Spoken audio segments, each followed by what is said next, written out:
안녕하세요. 오늘의 테슬라 뉴스입니다. 자, 오늘 테슬라는 394.76달러로 마감했고요. 전일 대비 3.19%의 하락을 기록했습니다.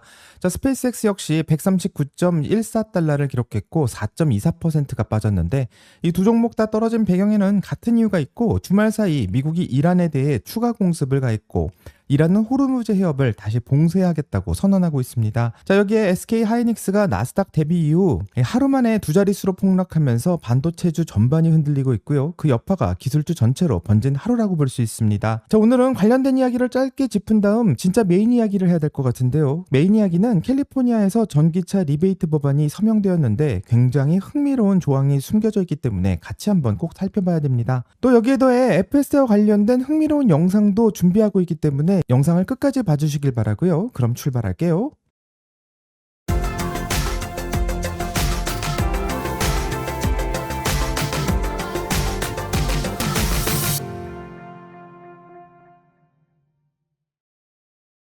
자, 먼저 거시뉴스 쪽부터 빠르게 정리해본다면 미국이 주말 동안 이란에 3차 공습을 가했다고 하고 이란은 호르무즈 해협을 봉쇄한다고 발표하고 있습니다. 실제로 무역 데이터 업체의 집계를 보게 된다면 호르무즈 해협을 통과한 선박수가 일주일 전과 비교해 60% 가까이 줄었다라는 데이터도 나오고 있는데요.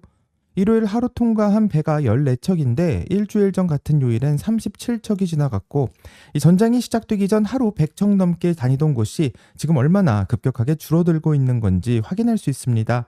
자, 이 여파로 국제유가가 다시 또 튀고 있고, 트럼프 대통령은 이란에 대한 해상 봉쇄를 재개하겠다라는 발언까지 나오고 있는데, 여기에 더해서 반도체 쪽도 크게 흔들리고 있는데, 이 코스피에 상장되어 있는 SK 하이닉스는 월요일 정규장에서 15% 넘게 급락하면서 역대 최대의 낙폭을 기록했고, 코스피 지수도 전체 장중한 때 7에서 9%까지 밀리며 일시 거래가 정지되기도 했습니다.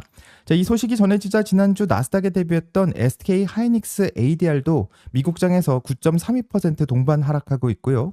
마이크론과 웨스턴 디지털 같은 미국 반도체 기업들도 같이 빠지고 있는 상황입니다. 자, 어쩌면 오늘 나스닥이 1.55% 빠지고 있는 것도 이런 여파가 크다고 생각할 수 있습니다. 이 테슬라 쪽에 간단한 뉴스도 살펴보면 제프리스는 오늘 테슬라의 목표 주가를 375달러에서 400달러로 올렸고, 다만 등급 자체는 중립을 유지했는데요.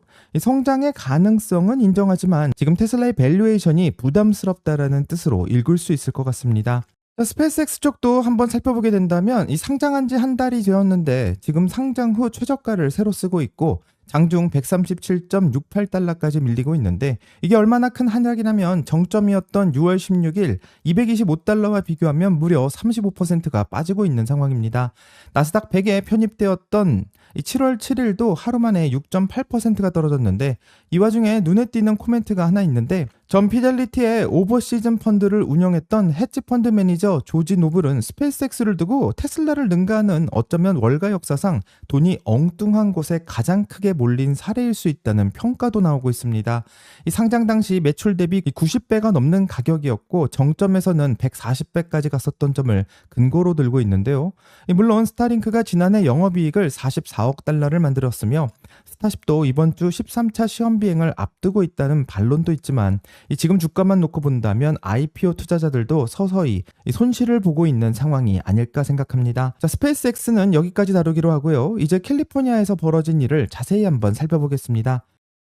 캘리포니아의 게빈 뉴섬 주지사는 오늘 SB 168이라는 법안에 서명을 했는데, 이름은 My First EV라는 처음으로 전기차를 사는 사람에게 즉시 할인을 해주는 제도입니다. 이 즉시 할인이라는 것은 나중에 신청해서 돌려받는 방식이 아닌 계산대에서 바로 가격을 깎아주는 방식을 말하고 있는데요. 이 내용을 보면 신차는 가격이 5만 달러 이하일 경우 3,500달러를 즉시 깎아주며, 중고차는 25,000달러 이하인 경우 1,750달러를 깎아줍니다. 심지어 소득 수준과 무관하게 캘리포니아에서 처음으로 전기차를 사람이면 누구나 그렇게 살 수 있고, 이번 프로그램에 걸린 예산만 2억 7천만 달러라고 합니다. 주 정부 예산과 자동차 회사들의 자금으로 채워질 예정이라고 하는데, 게빈 뉴섬 주지사는 이번 발표를 통해서 트럼프 행정부가 연방 전기차 세액공제를 없앴던 그 빈자리를 캘리포니아가 채우겠다라고 말하고 있고, 이 중국의 미래의 산업을 넘겨줄 수 없다라는 메시지도 함께 보내고 있습니다.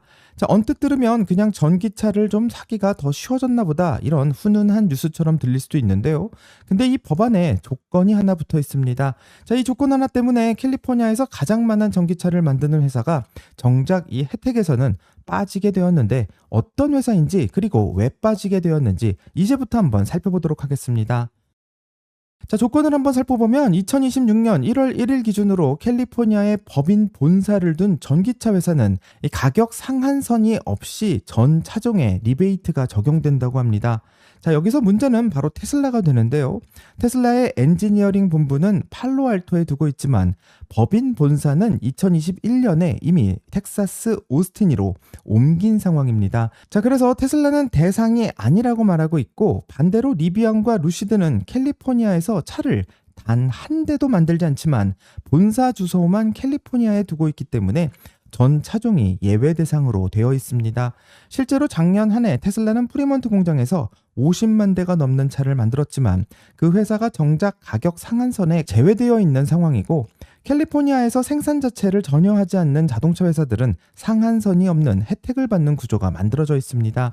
자, 쉽게 말하면 이 법이 누가 캘리포니아에서 실제로 차를 만드냐를 두고 만들어진 법이 아니라 이 회사의 등기부 등본 주소가 어디냐를 기준으로 그 혜택을 가르고 있는 것인데 이게 얼마나 이상한 그림이냐면 이 캘리포니아의 주재사가 우리가 친환경 사업을 지키겠다고 발표하는 그 정책이 이 정작 캘리포니아에서 가장 많은 일자리를 만들고 가장 많은 전기차를 생산하는 회사를 밀어내고 있는 결과를 만들고 있습니다.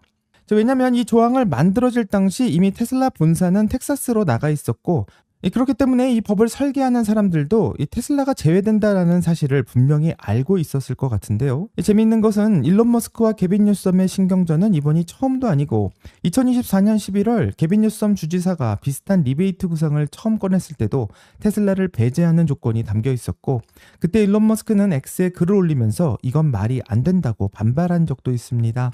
자, 캘리포니아에서 실제로 전기차를 만드는 유일한 회사가 이 테슬라라는 이유기 때문인데요.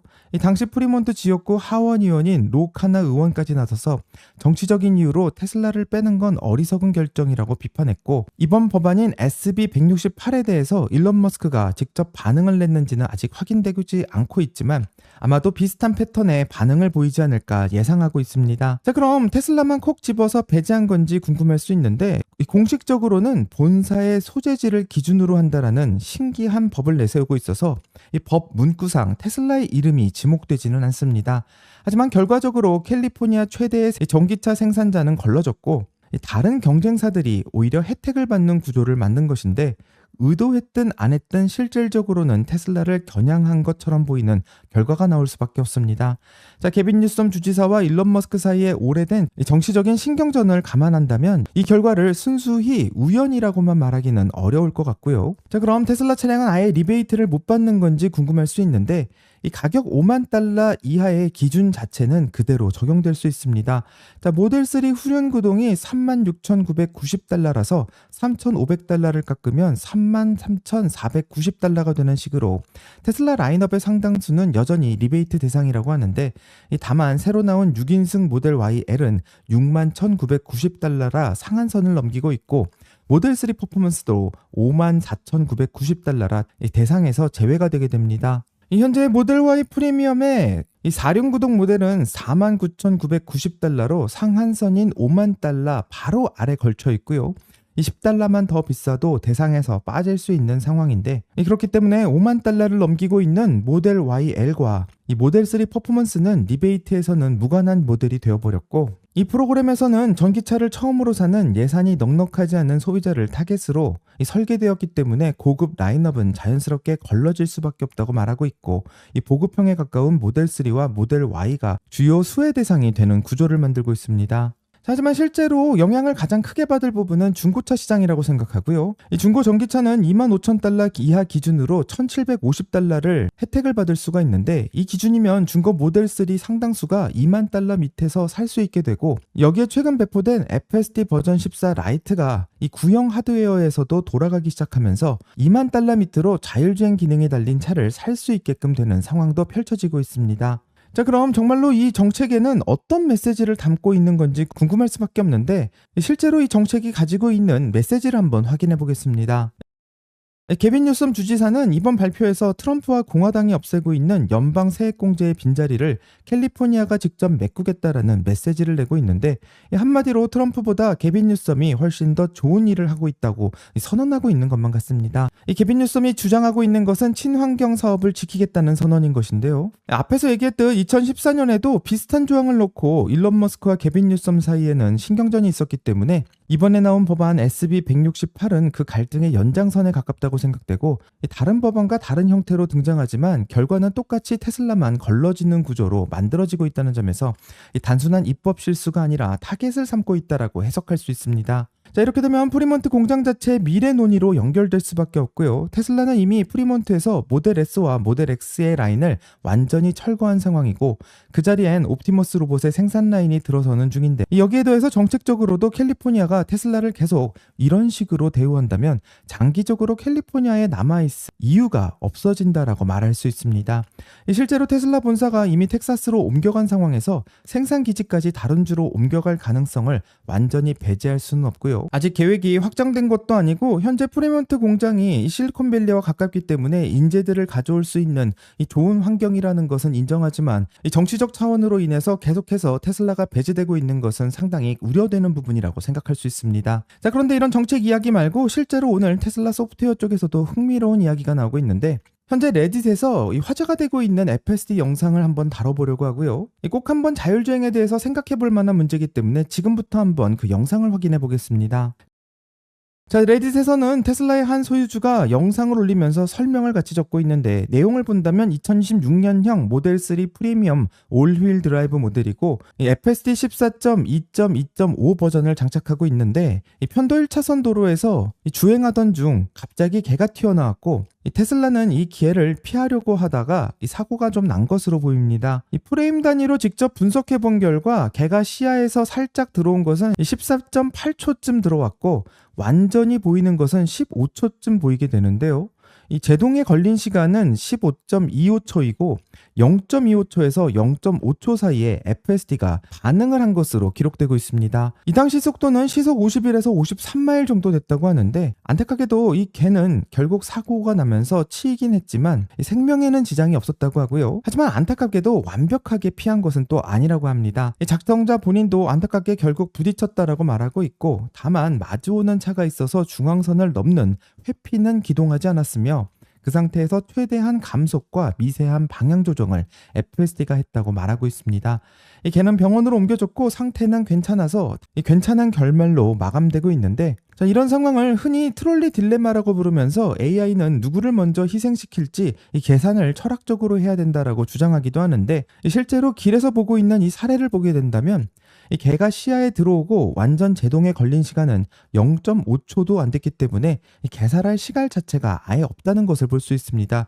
한마디로 철학의 문제가 아니라 반응 속도의 문제라고 얘기할 수 있는데요. 자, 재미있는 것은 테슬라는 새로운 업데이트를 공개했고요. FSD 14.3.5의 공식 노트를 보게 된다면 AI 컴파일러를 완전히 새로 짜면서 반응 속도가 20% 빨라졌고, 이 작은 동물을 대응하기 위해 어려운 사례 중심으로 강화 학습을 다시 돌렸다라는 내용도 담고 있습니다. 자, 이런 이야기를 들으면 뭐 개가 한 마리 나오는 거를 좀 쳤나 보다 이렇게 넘어갈 수도 있지만, 실제로 이렇게 테슬라가 반응 속도를 바꾸고 있는 것은 이 강아지에게만 적용되는 게 아니라 갑자기 도로에서 튀어나올 수 있는 자전거와 골목으로 튀어나오는 아이, 또 도로에서 굴러오는 공 등 사람이 0.25초 안에 반응하기 힘든 모든 순간에 FSD의 실력이 적용될 것이라고 생각하고, 이 재미있는 것은 이게 한 번의 업데이트로 끝나는 게 아니라 앞으로 시간이 지나면 지날수록 점점 더 반응 속도는 빨라지고 개선이 될 거라는 것을 예상할 수 있습니다. 사람의 반응 속도는 훈련한다고 해서 바뀌지가 않지만 이 시스템은 매 버전마다 20%씩 빨라질 수도 있는데요.